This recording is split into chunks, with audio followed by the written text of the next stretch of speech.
3 seconds. That's all Sarah Mitchell had to decide, whether she would run away like she'd done her whole life, or step between a dying man and the thugs beating to death in that rain-soaked alley. She was homeless, powerless, completely invisible to a world that walked past her cardboard shelter every single day. The 3 men circling their victim were armed, ruthless, and they had murder in their eyes. But Sarah didn't know that the leather vest lying crumpled on the ground bore a skull with wings spread wide. She didn't know that the words Vice President were stitched into that blood-soaked fabric in silver thread. And she had absolutely no idea that her 3-second choice on that cold November night would bring an army of 100 motorcycles roaring to her doorstep before the sun could rise twice. Thank you for sticking around with me. If you're already hooked in for today's story and ready to enjoy it, click subscribe and let me know in a comment where you are watching from, because I will be giving you another story just as interesting as this one, and you don't want to miss it. Behind the Mission Street homeless shelter in downtown Oakland, Sarah had become a ghost. Not the haunting kind, but the forgotten kind. For 2 years, she perfected the art of invisibility. Keep your head down. Don't make eye contact. Don't ask for anything. Survive. That was the only rule that mattered when you lived in a cardboard box with a torn sleeping bag and a shopping cart containing everything you owned in this world. People walked past her dozens of times every day. Businessmen in pressed suits, mothers pulling their children closer, young couples laughing, their eyes sliding over her like she was part of the architecture. Sarah had learned not to take it personally. Invisibility was a mercy sometimes, but it came with a cost that ate at her soul in the quiet hours. She couldn't remember the last time someone had said her name out loud. The streets had a way of erasing you, one ignored plea for help at a time. On this particular evening, as the autumn sun bled orange across the Oakland skyline, Sarah was organizing her small territory when she heard it. Voices, angry voices coming from the alley behind her. Then came the unmistakable sound of fists meeting flesh, a grunt of pain, the scuffle of boots on wet pavement. Sarah's first instinct was the one that had kept her alive. Mind your own business. Stay invisible. Stay safe. She'd made herself a promise years ago. Never again. Never get involved. Never be seen. But then she heard something that made that promise crack. A voice, strained and weakening, gasping out words between brutal impacts. Please, enough. It was the tone, the resignation, the sound of someone who knew they were about to die. Then came laughter. Cruel, delighted laughter. This is what happens when you disrespect the Scorpions. One of them said, "You think your colors mean anything here? This is our territory. Nobody's coming. Nobody's coming." Sarah knew that feeling, had lived it for 2 years straight. Before her conscious mind could overrule the decision, her body was moving. She left her cart behind and walked toward the alley entrance, driven by something that had survived 2 years of systematic erasure. Maybe she was just tired of being a ghost. The alley was darker than the street. 3 men in black leather vests with scorpion emblems stood in a loose circle around a 4th figure on the ground. One held a bat. Another had a chain. The leader had a knife. The man on the ground was bigger than his attackers, broad-shouldered and solid, but curled defensively, blood already dark on his face and leather vest. Sarah stood at the entrance, one hand pressed against the cold brick wall. For a long moment, nobody noticed her. Then her shopping cart shifted, metal scraping against pavement. All 3 attackers turned toward the sound. Toward her. She was seen. Completely, utterly, undeniably seen. Well, the leader said, a spider web tattoo creeping up his neck. "We got ourselves a witness. How long you been standing there, Grandma?" "He's had enough," Sarah heard herself say, her voice stronger than expected. "Just leave him alone." They laughed. A homeless woman, alone, unarmed, telling 3 gang members to stop. "Old lady, you got about 5 seconds to disappear. Otherwise, you're going to be sleeping a lot more permanent than usual tonight." Sarah should have run, but she'd spent 2 years being nothing. And in this moment, She realized that dying while trying to save someone was still more meaningful than surviving as a ghost. She saw it then, a metal pipe leaning against a dumpster. She'd never been in a real fight in her life, but she moved toward that pipe anyway. "Oh, she's got a weapon now," the leader said. "Tell you what, sweetheart, you walk away. We'll forget this happened." Sarah's fingers closed around the cold metal. The pipe was heavier than she expected.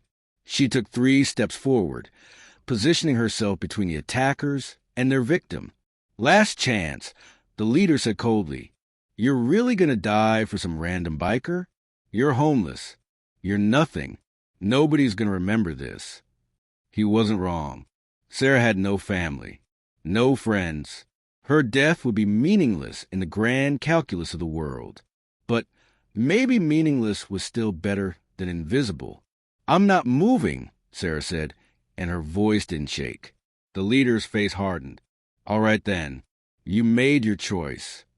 He started toward her, knife held low and professional. The other 2 spread out, flanking her. Sarah's grip tightened on the pipe. Her heart was beating so hard she could feel it everywhere. The leader was 5 feet away. 4 feet. Sarah raised the pipe. 3 feet. 2 feet. He raised a knife, and Sarah saw her death in that movement. And then she heard it. Sirens. Distant but growing closer. The leader heard it too.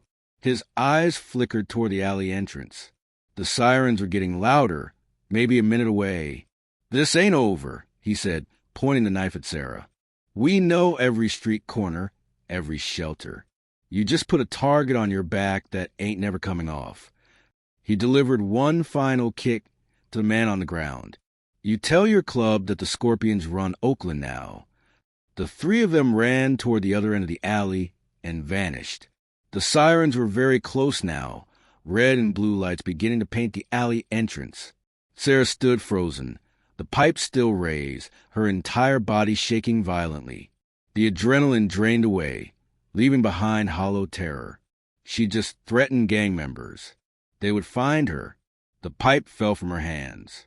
Her legs gave out, and she dropped to her knees beside the man on the ground. Blood was running from a gash above his eye. His breathing was labored and wet-sounding. "Are you okay?" she asked stupidly. He turned his head slightly, looking at her through one swelling eye. "You shouldn't have—" His words slurred. "They'll come for you now. Scorpions don't forget." He coughed. "Jesus, lady, what were you thinking?" The sirens were right outside now. Police officers appeared, weapons drawn, shouting for her to put her hands up. She raised her hands, years of practice compliance taking over. "She saved me," the man on the ground said, his voice projecting with surprising authority. 3 scorpions. "She stopped them, protected me until you got here." The older officer lowered his weapon and looked at Sarah with new eyes. "Ma'am, are you hurt?" Sarah shook her head, unable to find words. Paramedics rushed to the injured man. As they loaded him onto a stretcher, Sarah saw his vest clearly for first time. Heavy leather worn smooth, covered in patches. But one patch stood out, a skull with wings spread wide. And beneath it, words in silver thread, Hell's Angels Motorcycle Club. Below that, Vice President. Sarah's breath caught. The Hell's Angels weren't just some local gang. They were legendary, powerful, dangerous. And she'd just saved the life of one of their leaders. The older officer was asking her questions. What time? How many attackers? What did they look like? Sarah answered on autopilot. Yes, 3 men, late 20s, scorpion patches. One with a spider web tattoo, the leader. They said something about disrespecting the Scorpions, about territory. "You're very brave," the officer said. "You probably saved his life." Sarah didn't feel brave. She felt exhausted and terrified and deeply foolish. The ambulance pulled away. The man, the vice president, was gone. Sarah would probably never see him again. "Do you have somewhere safe to stay tonight?" the officer asked. "I'll be fine," she said, because that's what you said when you were homeless." The officer looked at her for a long moment. "At least stay away from your usual spot for a few nights." The Scorpions meant what they said. They'll be looking for you. The police finished their work and left. Sarah stood alone in the empty alley, staring at the spot where the man had been lying. His blood was still there, darker patches in the puddles. She'd saved someone's life tonight. But standing in the empty alley, cold and wet and more frightened than she'd been in years, it just felt like another mistake she couldn't escape. Finally, she forced herself to move, back to her shopping cart, back to her cardboard walls. She should relocate, but exhaustion made even the thought unbearable. Sarah collapsed onto her makeshift bed, pulling the thin sleeping bag around herself. She thought about the man's face, about the patch on his vest. Vice president of the Hells Angels. She'd saved a man who probably had hundreds of brothers who would have avenged his death, and now those same Scorpions were looking for her. A homeless woman with no protection, no way to fight back or hide. Sleep didn't come easily. Every sound made her jump. She kept expecting to see three figures appear. But somehow, exhaustion finally won, and Sarah Mitchell drifted into uneasy sleep. She woke to pale gray dawnlight. Her body ached everywhere. For a moment, she wondered if it had been a dream. But the mud on her knees, the broken fingernails, the bruises on her palms from gripping the pipe, the evidence was undeniable. Sarah began her morning routine mechanically. Fold the sleeping bag, collapse the cardboard, stack everything in the cart. She started toward the shelter for morning coffee. But something was different. People were looking at her. Actually looking at her, not through her. A businessman glanced away and held eye contact. The woman opened the coffee shop, paused, and gave a small nod. Sarah didn't understand it. Being invisible had been safe. This new visibility felt dangerous. At the shelter, the usual crowd waited, but they looked at her differently, too. The veteran stepped aside to let her enter first. The young woman whispered to someone, both glancing at Sarah. Inside, Patricia, the volunteer, stopped her.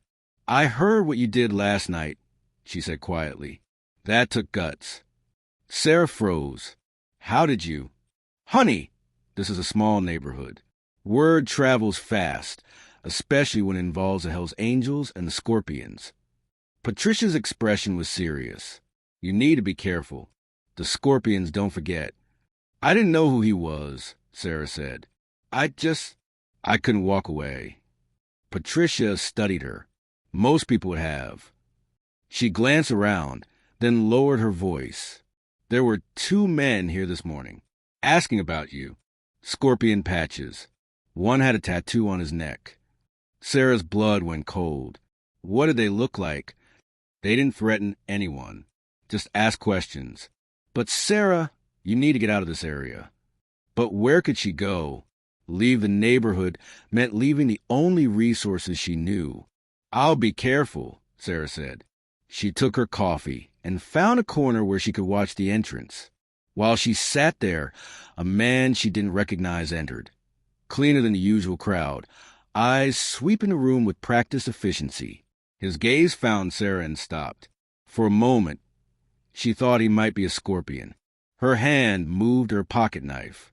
But then he nodded at her. A simple acknowledgement. And then he left. Sarah's hands were shaking. Everyone had looked at her differently this morning. The invisibility she cultivated had been shattered. She left the shelter mid-morning and pushed her cart along the sidewalk, heading nowhere, just moving because staying still felt dangerous. She kept watching for Scorpion vests. But what she noticed instead was stranger. She was being followed, not by Scorpions, but by men who moved differently. They kept their distance but were definitely tracking her. 2 of them at first, then a third on a motorcycle. They weren't trying to be subtle. Sarah's paranoia ratcheted up. She ducked into an alley, positioning her cart to block one end. One of the men appeared. He was older, maybe late 40s, with a gray beard and a Hells Angels vest. He raised both hands. "Easy. We're not here to hurt you. Opposite, actually." "Then why are you following me?" Sarah's voice came out sharp. "Marcus sent us. The man you saved last night. Our vice president. He's at the hospital getting patched up, but before surgery, he made calls. Told us what you did. Told us the Scorpions threatened you." Sarah's grip on her cart tightened. I didn't know who he was. I wasn't trying to get involved in whatever war you people have. The man smiled without humor. "Lady, if we wanted you dead, you'd already be dead. We're here because Marcus doesn't forget when someone saves his life. The Scorpions are looking for you.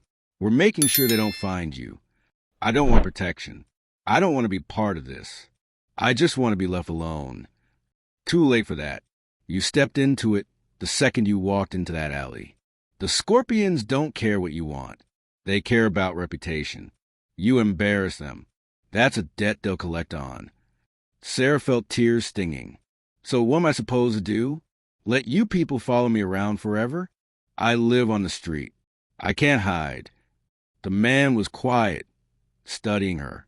"Marcus will want to talk to you once he's out of the hospital. But until then, we watch your back." He pulled out a business card, plain white, just a phone number. "You see any Scorpions, you call, day or night. Someone will answer." He set it on a dumpster. "And for what it's worth, what you did, that took more balls than most men I know have." He walked away, leaving Sarah with a card she didn't want and protection she hadn't asked for. She grabbed it and shoved it in her pocket. The rest of the day passed in surreal haze. Everywhere she went, Hell's Angels kept watch. One across from the soup kitchen, two outside the library, another following her evening rounds. They never approached again, but their presence was constant. Other homeless people gave her a wider berth. Shopkeepers watched her with uncertain expressions. By evening, Sarah was exhausted from hypervigilance. The mental strain was worse than any physical hardship. She returned to her spot behind the shelter as darkness fell, knowing it was probably stupid. But exhaustion had overridden caution, and some stubborn part refused to be driven away from the only home she had. Sarah was arranging her cardboard when she heard it, a distant rumble like thunder, but growing steadily louder. The sound of engines, multiple engines, many engines. Her first thought, the Scorpions had come in force. She looked around frantically for escape, but her cart was unpacked, possessions scattered. Running meant abandoning everything. The rumble grew louder until it was physical vibration in her chest, in her bones. And then she saw them. Motorcycles. One at first, then another, then 10, then 20. They kept coming, converging from every direction. Sarah's legs went weak. This was how it ended. But as the motorcycles filled the street, Sarah noticed something. These weren't Scorpion patches. Even in dim light, she could see the skull with wings. Over and over. Hell's Angels. All of them. They formed a massive circle around the entire block. Headlights creating a ring of light. Sarah stood frozen in the center, next to her cardboard shelter. Completely surrounded. 30 bikes. 50. 100 motorcycles idling in synchronized thunder. Then, as if responding to some signal, the engines cut off. All of them, simultaneously. The silence was somehow more terrifying. 100 bikers, all facing her. Nobody moving. Nobody speaking. Sarah's breathing came in panicked gasps. This wasn't protection detail. This was a show of force so massive it defied comprehension. The circle parted on one side, creating a pathway. A figure appeared, walking slowly, carefully. It was him, Marcus, the man from the alley. He was cleaned up, bandages covering part of his forehead, ribs wrapped beneath a black t-shirt, one arm in a sling. He moved stiffly but was upright, walking, alive. Behind him came another man, older, more imposing, with iron gray hair pulled back, a face carved from granite. The patches on his vest were more elaborate. President. Sarah wanted to run, but her legs wouldn't work. She could only stand there, trembling, as they walked toward her. They stopped 10 feet away. Marcus looked at her with something like reverence. "Sarah Mitchell," Marcus said, his voice rough but clear, "do you know why we're here?" Sarah shook her head. "Last night, 3 scorpions were beating me to death in an alley. I was done. Finished. I'd made my peace with it." He took a careful breath. "And then this woman, this stranger who had every reason to keep walking, stepped into that alley. She put herself between their knives and my throat. She had nothing, no weapon, no backup, no reason to think she'd survive. But she stood there anyway." The president stepped forward. "My name is Raymond Clark. Most people call me Big Ray. I've been president of the Oakland Hells Angels for 23 years. In that time, I've seen courage and cowardice in every form." He looked directly at Sarah. "But I have never seen anything like what you did last night." Sarah found her voice. "I didn't know who he was." "Exactly," Big Ray said, almost smiling. "You didn't know he was vice president. You didn't know saving him would bring protection or reward. You saw a human being who needed help, and you helped. No calculations. No expectations. Just raw courage." Marcus stepped closer. "You gave me your blanket, Sarah. Your water. You stayed with me when you could have run. You asked for nothing in return. The scorpions threatened you." Sarah managed. "I'm sorry. I didn't mean to—" "The scorpions," Big Ray interrupted, his voice cold as steel, "made a mistake. They threatened someone under our protection. That's a mistake they're going to regret." He turned, addressing the circle of bikers. "We are the Hells Angels. We protect our brothers. We honor our debts. We don't forget." He turned back to Sarah. "You saved Marcus's life. That makes you family. And we protect our own." Sarah felt the ground tilting. "I don't understand. I'm nobody. I'm just—" "You're not nobody," Marcus said firmly. "Not anymore. Not ever again." He nodded to Big Ray, who raised one hand. Immediately, bikers began dismounting, moving to trailers and cargo carriers. They started unloading things: wooden planks, toolboxes, cement bags, paint cans, construction equipment. Within minutes, the street transformed into a construction site. Sarah watched in bewilderment. "What are you doing?" "You gave Marcus shelter when he needed it," Big Ray said. "We're returning the favor." 2 large trucks pulled up. More materials. More men. And then Sarah saw it.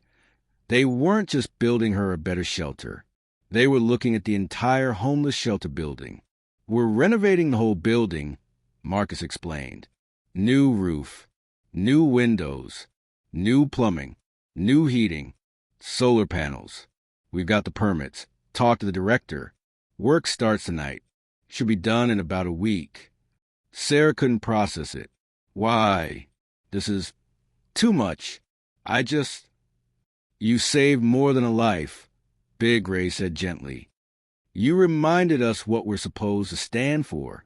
You saw someone who needed help, and you helped, even though it cost you everything." Marcus gestured to the building. "This place helps people. People like you who've been forgotten. If we can make it better, that's us honoring what you did. That's us being worthy of the life you saved." Sarah felt tears streaming down her face. 2 years of being invisible, of being nothing. And now this overwhelming kindness she couldn't understand. "I don't deserve this," she whispered. "Yes," Marcus said firmly.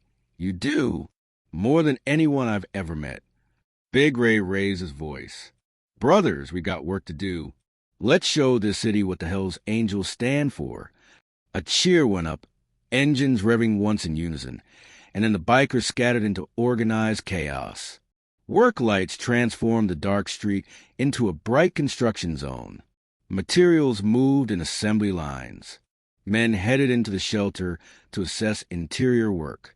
Sarah stood crying openly, hands covering her face. Marcus stepped closer, gently placing his good hand on her shoulder. "It's okay," he said quietly.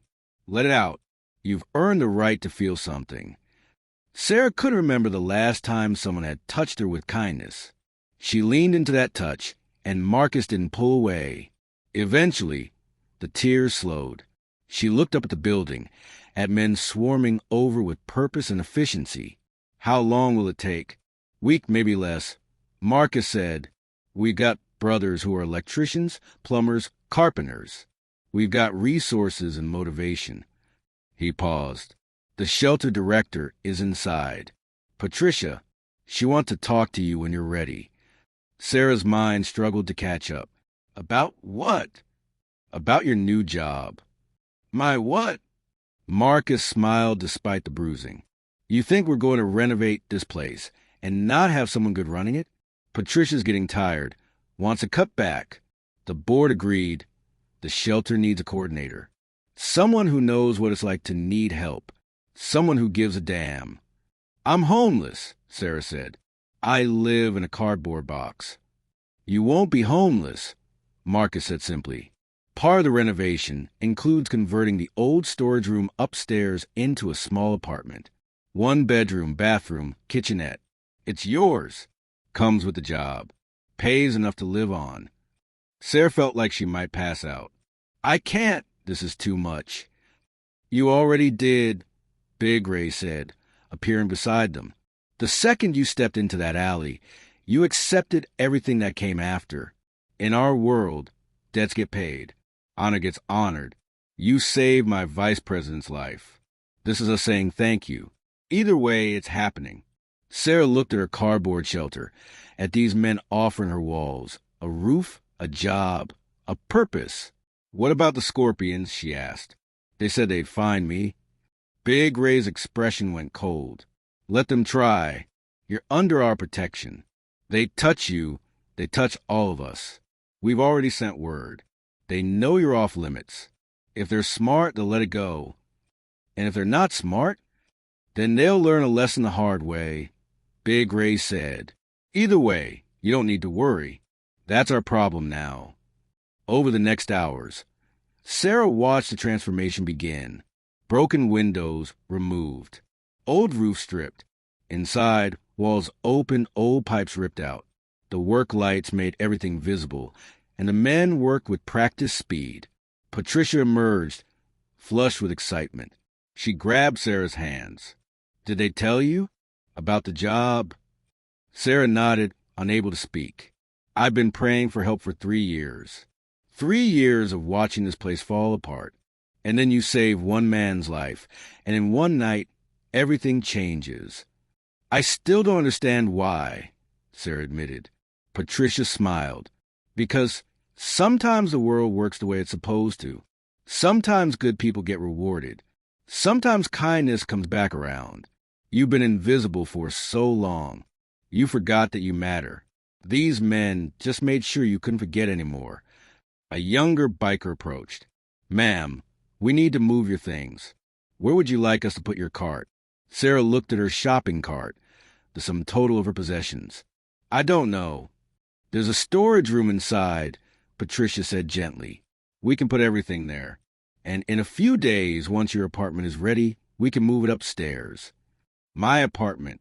Sarah nodded numbly, and the young biker carefully loaded her things. Sleeping bag, cardboard, clothes. The coffee can was $17. He treated each item with respect that made Sarah want to cry again. As her possessions disappeared into the building, Sarah felt strange loss mixed with relief. That cart had been her whole world. But losing it felt like shedding a skin she'd outgrown. Marcus supervised the roof work. Big Ray was inside, making decisions. The operation ran like military precision. Coordinated, purposeful, everyone knowing their role. "Want help?" a voice asked. Sarah turned to find a woman in her 40s wearing a Hell's Angels vest. She held a paintbrush and smiled warmly. "I'm Diane. We're going to start painting the common room. Could use an extra pair of hands." Sarah looked at her dirty, scarred hands. "I've never painted anything before." "Perfect. Neither had I before these crazy bikers. Come on." There was no judgment, just friendly teasing. Sarah followed Diane inside where the common room was being prepped. Diane showed her the basics, loading the brush, smooth strokes, cutting in edges, the colors morning sky. supposed to be calming. Sarah made her first stroke. It was clumsy, uneven, but Diane didn't criticize. She just worked alongside, chatting about nothing important, the weather, her kid, Thanksgiving plans. Normal conversations Sarah hadn't had in years. They painted for hours. Other women joined. They brought food around midnight, sandwiches, coffee, cookies. Sarah ate mechanically, still half convinced this was a dream. But it wasn't. By dawn, the transformation was visible. New windows on the first floor, half the roof stripped, the common room painted, and looking like a place where humans mattered. Hallways cleaned, holes patched, fixtures replaced. Sarah was exhausted, covered in paint, hands cramping. But it was good exhaustion from doing something meaningful. Marcus found her at dawn. You should rest. We got beds set up in the dining hall. I'm okay, Sarah said, swaying. Sarah, his voice was firm. You've been up almost 48 hours. You'll collapse. Come on. He led her to the dining hall, where cots had been set up. Marcus pointed to one in the corner. That one's yours. Sarah sat, and sitting on something that wasn't cardboard felt surreal. Marcus draped a blanket over her shoulders. Thank you, Sarah whispered. Thank you, Marcus corrected, for giving me a chance to still be here, for reminding me what matters. Sleep. When you wake up, things will look even better. Sarah laid down, her body acknowledging exhaustion. She expected her mind to race, but sleep took her almost immediately. She woke to voices and machinery. The dining hall. Real walls. Real roof. She sat up slowly, muscles protesting. She'd slept nearly 6 hours. Early afternoon. The shelter was a hive of activity. The entire first floor had new windows, letting in transforming light. Old linoleum replaced with new flooring. Fresh paint everywhere. New light fixtures. She found Patricia in the cleaned office, smiling. There you are. Feeling better? What happened while I was asleep? About 30 more bikers showed up. Word spread through the network. Sacramento, San Jose, even down south. They all wanted to be part of this. She pulled out a document. And the board officially approved your position. Shelter coordinator. Starting salary of $42,000 a year. It's a real job with benefits. Sarah took the paper with trembling hands. An official employment contract with her name, Sarah Mitchell. I need you to sign it, Patricia continued. We'll need information for payroll, social security number, that kind of thing. Do you have identification? Sarah's stomach dropped. I know. I lost everything when I ended up on the streets. The room went silent. Sarah felt blood drain from her face. We have to evacuate. Get everyone out. I'll leave town. No. Big Ray's voice cut like a blade. We don't run. We don't let terrorists dictate our actions. And we sure as hell don't abandon you, or this shelter, or these people. But innocent people will get hurt, Sarah protested. The residents, they're vulnerable. Which is exactly why we're not leaving, Marcus interrupted. We're going to protect them. Protect you. Protect what we've built. The Scorpions expect us to run or be caught off guard. We're going to do neither. We're going to be ready. Big Ray nodded. Here's what happens. Tomorrow we continue work normally, but we prepare. We move vulnerable residents to the church 3 blocks over. Anyone who can't or won't fight stays away. Those who want to stand with us, who want to protect this place, stay. One of the bikers spoke up. What about police? We'll have them on standby, Big Ray said. But we can't rely on response time. By the time they arrive, the place could be burning. We need to hold the Scorpions off until backup arrives. He turned to Sarah. And you need to understand something. This isn't just about revenge. This is about drawing a line. The Scorpions think they can terrorize homeless people, burn shelters, hurt vulnerable populations with no consequences. If we let them, if we back down, it sends a message to every gang in the city that these people don't matter, that places like this are acceptable targets. Sarah's hand shook. I don't want anyone dying because of me. Then help us make sure nobody does, Marcus said. You know this building better than most. You know the layout, weak points, best defensive positions. We need that knowledge. For 2 hours, they planned.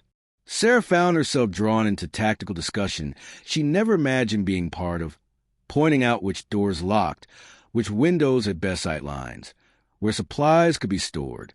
The Hells Angels listened with genuine respect, incorporating her suggestions. The plan was straightforward, but risky. A pier worked normally tomorrow, lulling Scorpions into thinking nothing was amiss.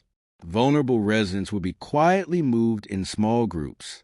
By midnight, only fighters would remain, Hell's Angels, a few former military homeless volunteers, and a handful of others refusing to be driven away. They wouldn't use guns. Big Ray was firm.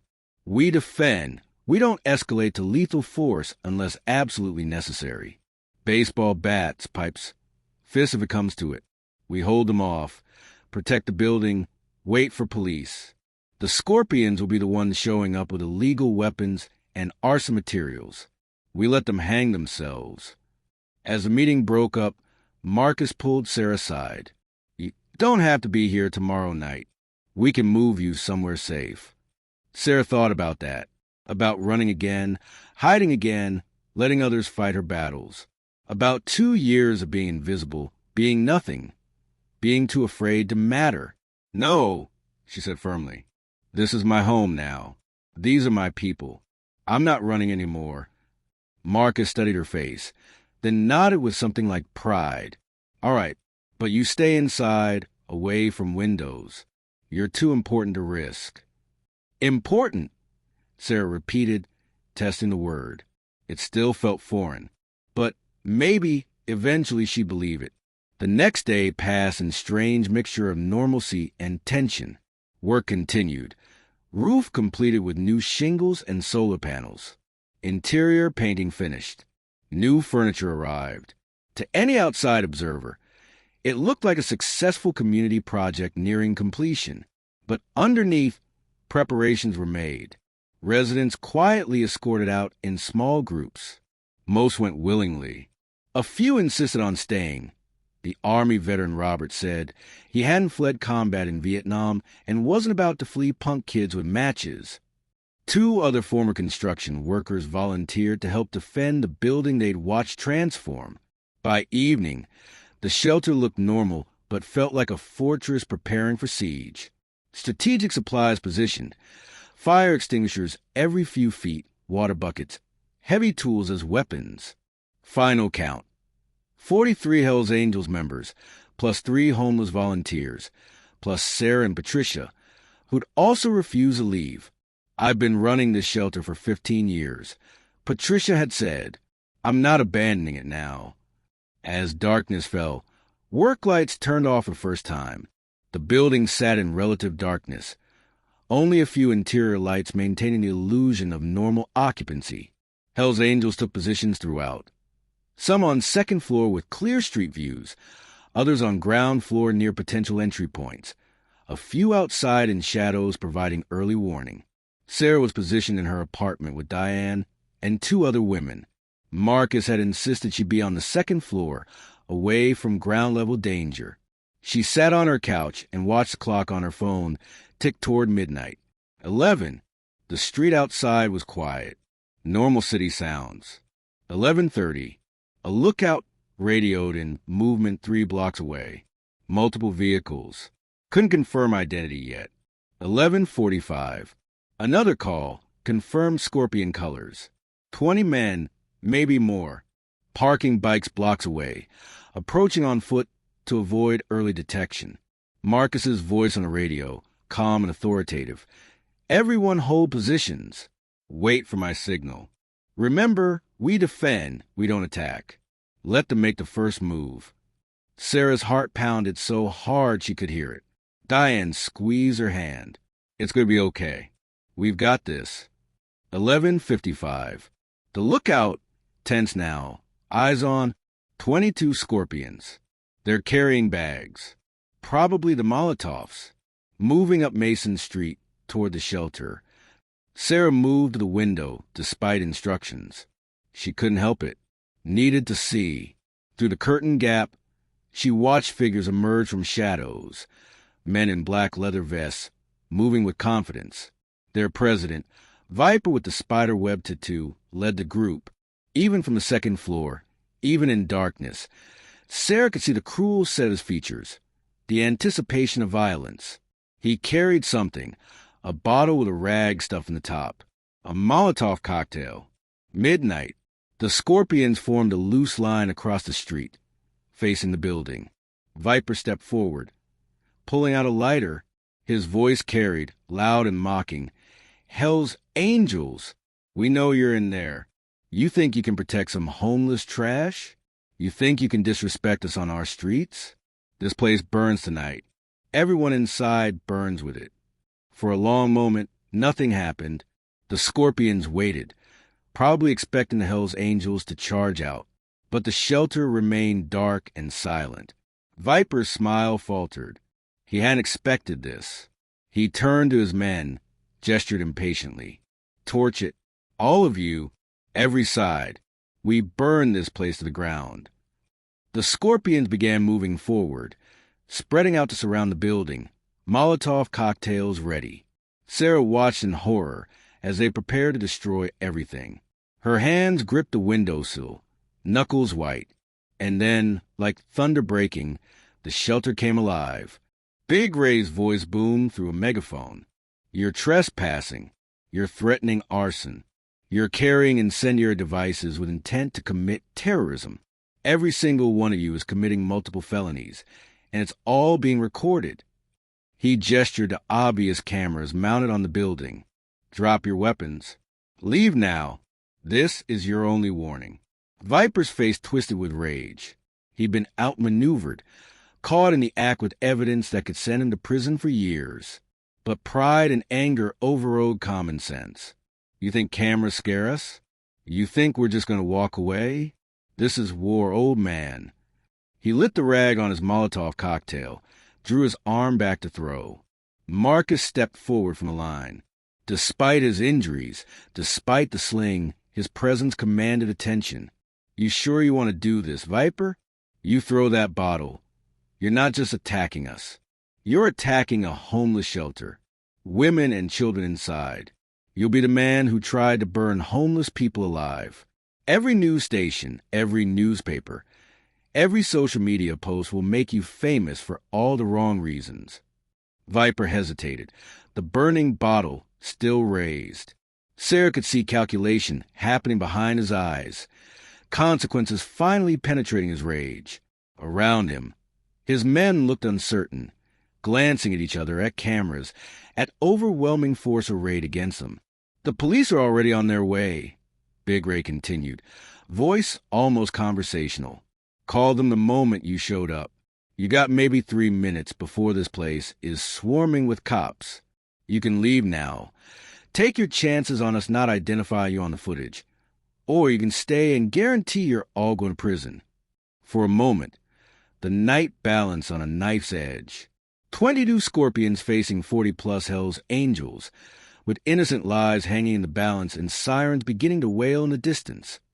Faint but growing louder, Viper's arm began to lower. The flame on his Molotov was burning down toward the bottle, toward his hand. He'd have to throw it soon or drop it or extinguish it. Sarah held her breath, watching, praying, and then a voice cut through the tension, young, frightened, but determined. "Don't do it, Viper." One of the Scorpions stepped forward, pulling off his vest. "Danny," the young prospect who'd warned them, "this is wrong. This has always been wrong.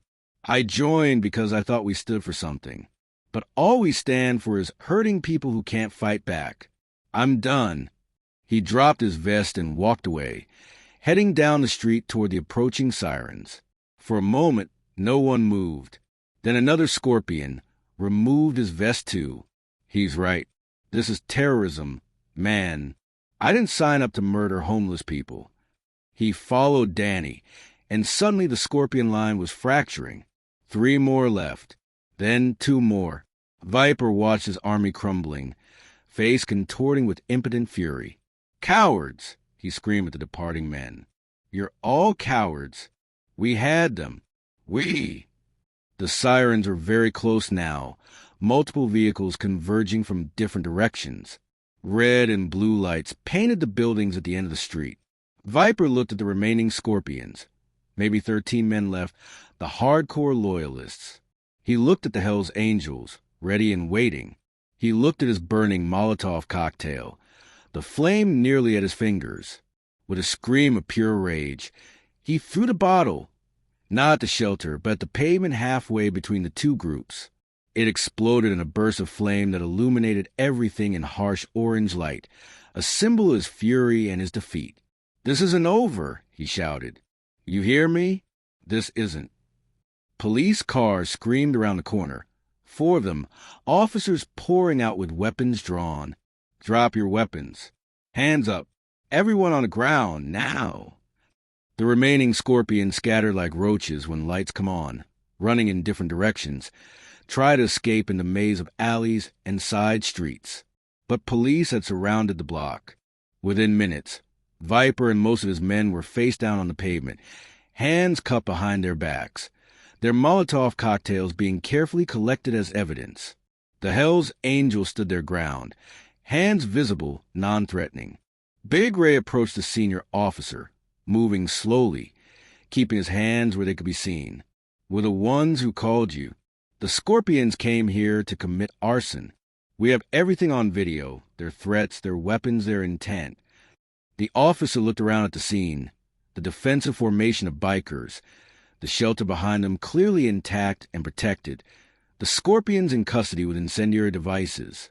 His expression was hard to read, but after a moment he nodded. "We're going to need statements from everyone, and that video footage." "Whatever you need," Big Ray said. "We're the victims here, officer. We were defending a homeless shelter from a terrorist attack." Sarah watched from her window as the scene unfolded below. Police processing the arrested Scorpions, EMTs checking for injuries, more officers arriving to secure the area and gather evidence. Diane was beside her, and both women were crying with relief, clutching each other as the tension that had built over hours finally released. "It's over," Diane whispered. "It's really over." Marcus's voice crackled over the radio network. "All clear. Everyone stand down. Sarah, you can come out now." Sarah made her way downstairs on shaking legs, emerging into a scene of controlled chaos. Police were everywhere, taking statements, photographing evidence, interviewing witnesses. The Hell's Angels were being cooperative, professional, presenting themselves as the defenders they'd been. She found Marcus talking to a detective, pointing out camera positions, explaining the timeline of events. When he saw Sarah, he excused himself and came over. "You okay?" Sarah nodded, not trusting her voice. She looked past him at the street where the Scorpions were being loaded into police vehicles, Viper screaming threats and obscenities as officers forced him into a car. The pavement where his Molotov had exploded was still scorched, a black mark that would probably remain for months. "They're going away for a long time," Marcus said, following her gaze. "Attempted arson, domestic terrorism, conspiracy, weapons charges. The video evidence is airtight. Viper's looking at 20 years minimum." "And his men?" Sarah asked. "Most of them will probably take plea deals, testify against him to reduce their sentences. The ones who walked away, Danny and the others, they'll probably get immunity in exchange for cooperation." Marcus smiled slightly. Sometimes the good guys actually win. By the time police finished and began clearing out, it was past 3 in the morning. The streets slowly emptied, police vehicles departing, tow trucks hauling away the Scorpions' motorcycles as evidence, the last officers taking final photographs. The Hell's Angels remained, forming a protective perimeter that wouldn't dissolve until they were certain the threat was gone. Sarah stood in front of the shelter, looking up at the building that had been transformed in just 3 days. New roof, new windows, fresh paint, working systems, a real home for people who had nowhere else to go. And upstairs, a small apartment with her name on it. "You should get some sleep," Marcus said, appearing beside her. "Big day tomorrow." "Well, today, in a few hours." "What's happening in a few hours?" Sarah asked. Marcus grinned.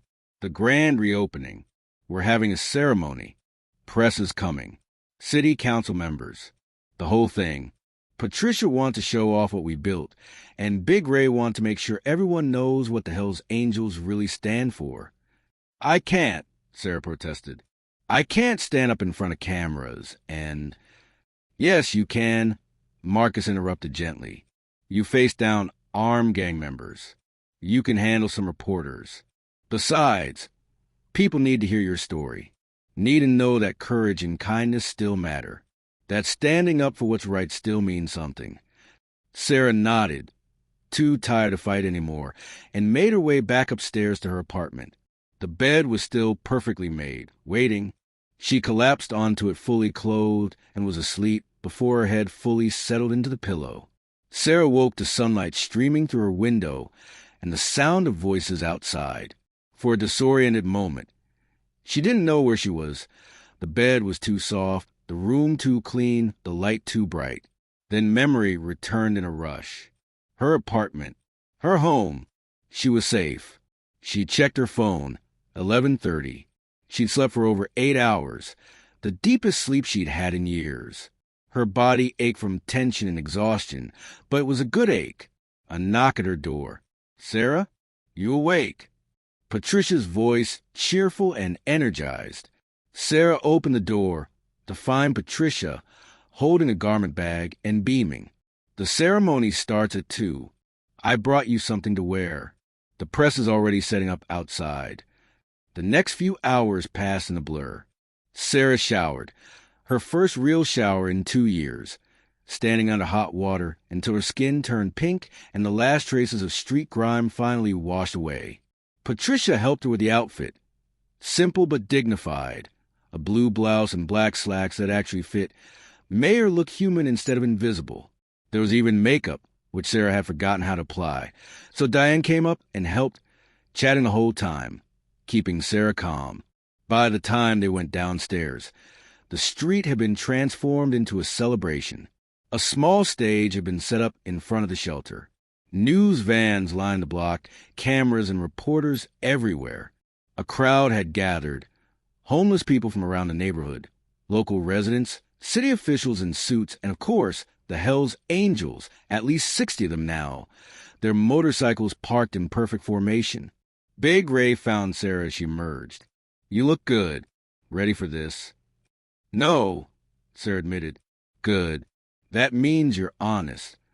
He guided her toward the stage where several chairs had been set up. "Just be yourself. Tell the truth. That's all anyone can ask." The ceremony began with Patricia at the podium, explaining the history of the shelter, the years of struggling with inadequate funding and crumbling infrastructure. Then she introduced Big Ray, who spoke about community responsibility, about taking care of the most vulnerable, about what it meant to be part of a brotherhood that extended beyond leather and motorcycles.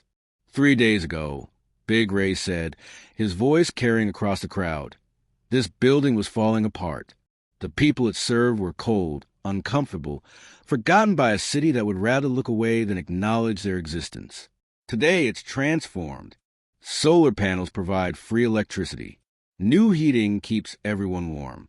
Modern plumbing and clean facilities restore dignity. Fresh paint and furniture make it feel like a home instead of a warehouse for human beings society wants to forget. He paused, letting his words sink in. But this renovation didn't happen because of us. It happened because one woman showed us what real courage looks like. Sarah Mitchell, would you please come up here? Sarah's legs felt like they might give out, but Marcus was there, offering his good arm for support, walking with her to the podium.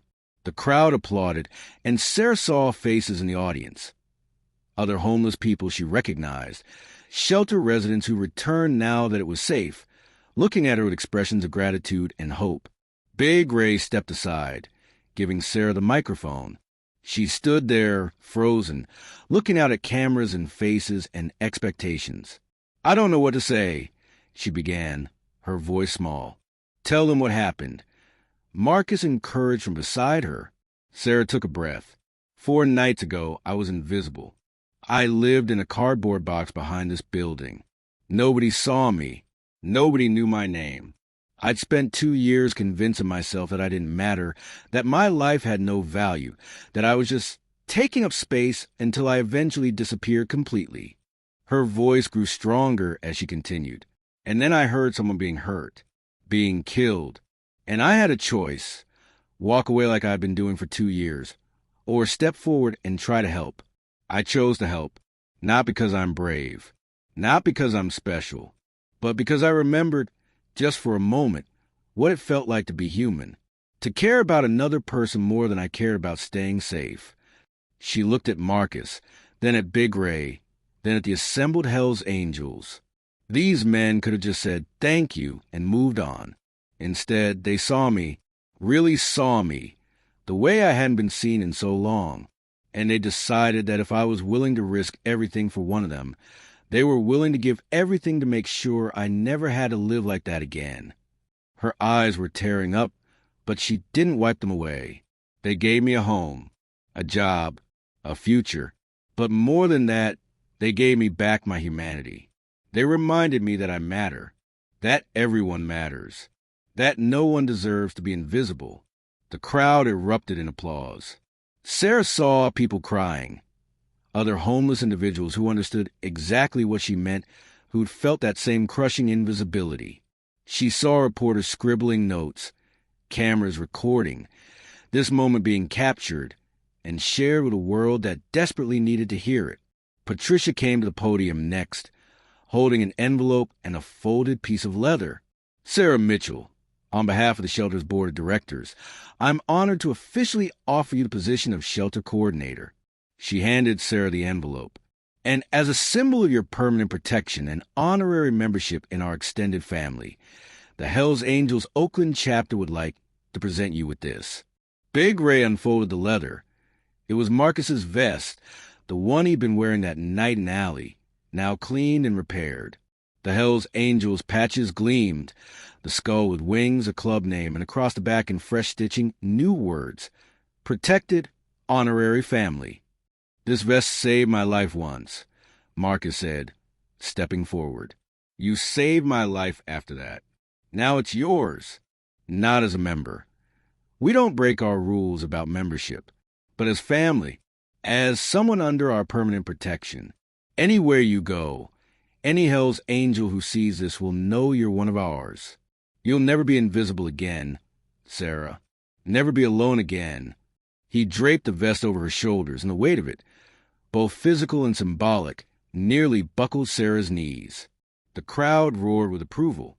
The Hells Angels revved their engines in unison, a thunderous salute that echoed off the buildings and rolled through the streets like a promise, like a declaration, like the sound of belonging. Sarah stood on that stage, wearing a vest that marked her protected, holding a contract that gave her purpose, surrounded by people who saw her not as a problem to be solved, but as a human being who mattered. She looked out at the crowd and saw a reflection in dozens of faces, other forgotten people, other invisible souls who were watching her transformation and daring to hope that maybe, just maybe, they could be seen too. Big Ray pulled Sarah aside, away from the cameras and reporters. "I need you to understand something," he said, his granite face serious. "This vest means something. It means if you're ever in trouble, anywhere, you call. It means if you ever need anything, money, protection, help of any kind, you ask. No shame in asking family for help." Sarah nodded, unable to speak past the lump in her throat. "But it also means you have a responsibility," Big Ray continued. "You run this shelter now. You take care of these people. You make sure that what happened to you, the invisibility, the forgetting, the dehumanization, doesn't happen to anyone else who comes through those doors. Can you do that?" "Yes," Sarah said, and meant it with every fiber of her being. "I can do that." Big Ray smiled, a rare expression. "I know you can. That's why we chose you. Welcome to the family, Sarah Mitchell. As the afternoon wore on, the crowd gradually dispersed. Reporters packed up their equipment. City officials returned to their offices. The homeless residents filtered back into the shelter, marveling at the transformation. This was their home now, and it was beautiful. The Hells Angels began preparing to leave, mounting their motorcycles in the late afternoon sun. Sarah stood on the shelter steps, watching them, feeling a strange mixture of gratitude and sadness. These men had changed her life in 3 days, and now they were leaving. Marcus was one of the last to mount his bike. He walked over to Sarah, moving easier now, his injuries healing. "You gonna be okay?" "I think so," Sarah said. "It's still hard to believe this is real." "It's real," Marcus assured her, "and it's permanent. We're not going anywhere. Oakland's our home, too. You need us. We're 20 minutes away. Less if we're speeding." Sarah laughed, a sound that felt rusty and new at the same time. "Thank you, Marcus, for everything. For being in that alley. For bringing your brothers. For seeing me when no one else did." "Thank you," Marcus countered, "for stepping into that alley when every instinct told you not to. For reminding me that one person can change everything. That courage doesn't require a vest or a club or an army, just a willingness to do what's right when it matters most." He pulled her into a careful hug, mindful of his healing ribs, and Sarah found herself hugging back. When they separated, Marcus climbed onto his motorcycle, started the engine with a satisfying roar. Big Ray gave one final signal, and the Hells Angels began to leave in formation, a river of chrome and leather and thunder rolling down the street. Sarah watched them go, one hand unconsciously touching the vest on her shoulders, feeling the patches under her fingers like a promise made solid. The last motorcycle disappeared around the corner. Sarah stood there for another moment, then turned to look at the shelter behind her. The building stood solid and renewed, its fresh paint glowing in the golden hour light, solar panels catching the sun, windows reflecting the sky. A sign had been mounted beside the front door. She walked over to read it. Sarah's Haven, a place where everyone is seen. Below the name, smaller text. Renovated with love by the Hells Angels MC Oakland chapter, in honor of courage, kindness, and a belief that no one deserves to be invisible. Sarah traced the letters with her fingers, feeling the raised edges of the engraved metal. Her name, on a building, marking a place that would help hundreds, maybe thousands of people over the years to come. A legacy built from one choice in a dark alley, one moment of courage in a lifetime of fear. Patricia peered beside her, following her gaze to the sign. "Beautiful, isn't it? They had it made overnight. Insisted on putting your name on it." "I don't deserve this," Sarah whispered. "Stop saying that." Patricia said firmly but kindly, "You saved a life. You risked everything for a stranger. You inspired an entire community to come together and create something good. If that doesn't deserve recognition, nothing does." She linked her arm through Sarah's. "Come on, let's go inside. I want to show you your office and go over the schedule for next week. We've got new residents arriving tomorrow, and they're going to need someone who understands what they're going through." They walked inside together, the door closing behind them on a building that was no longer crumbling and forgotten, but alive with purpose and hope. That night, Sarah sat in her apartment and looked out the window at the city below. Lights were coming on across Oakland as darkness fell, thousands of windows illuminating thousands of lives, each one a story of struggle and survival and hope. Somewhere out there, other invisible people were huddling in doorways and alleys, convincing themselves they didn't matter, that no one cared, that this was all their lives would ever be. Sarah knew that feeling intimately, had lived it for 2 years, had almost let it kill her spirit entirely. But she also knew now that invisibility wasn't permanent. That one choice, one moment of courage, one decision to matter could change everything. Not just for yourself, but for everyone around you. She thought about Marcus in that alley. Thought about the 3 seconds she'd had to decide whether to walk away or step forward. Thought about how easily she could have chosen differently, how close she'd come to staying invisible, to letting fear win one more time. If she had walked away, Marcus might be dead. The shelter would still be crumbling. She'd still be living in a cardboard box, slowly disappearing into the margins of a city that had forgotten her name. But she hadn't walked away, and that choice had created ripples that spread wider than she ever could have imagined. Sarah picked up her new phone and scrolled through the contacts. Marcus, Big Ray, Diane, Patricia, a dozen other names of people who cared whether she lived or died, who would answer if she called, who saw her as family.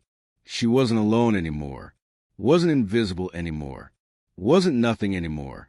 Tomorrow, she'd start her new job, would greet residents with understanding born from experience, would make sure that everyone who walked through the doors of Sarah's Haven felt seen, felt valued, felt human, would pass forward the gift she'd been given, the reminder that everyone matters, that no one deserves to be invisible, that courage and kindness can change the world one person at a time. But tonight, she simply sat in her apartment with the lights of Oakland spread before her like stars, and allowed herself to feel something she hadn't felt in longer than she could remember. Hope. Sarah Mitchell ran Sarah's Haven for the next 15 years, helping thousands transition from homelessness to stability. Marcus remained vice president of the Oakland Hells Angels, visiting regularly. The Scorpions never recovered. Viper got 23 years. Danny, the young prospect who found his conscience, became a social worker specializing in gang intervention. The real story was written in the faces of people who walked through those doors. Single mothers, veterans, addicts fighting for sobriety, workers who'd lost everything. Each one saw Sarah's vest in her office, heard her story, and understood that they too could be seen, could matter, could choose courage over fear. Sarah never forgot those 3 seconds in the alley, never forgot the cold metal pipe, the knife, the sirens that saved her life. But more importantly, she never forgot Marcus's hand on her shoulder, Big Ray telling her she mattered, 100 motorcycles forming a circle of protection around someone the world had forgotten. When she finally passed away at 83, they draped that vest over her casket. Over 200 Hells Angels rode in formation to the cemetery, their engines rumbling through Oakland one last time for the woman who'd reminded them what honor really meant. Sarah Mitchell's story reminds us that one act of courage can change everything, that being invisible doesn't mean being powerless, and that sometimes the people society forgets are the ones who remember what it means to be human. Remember, everyone deserves to be seen.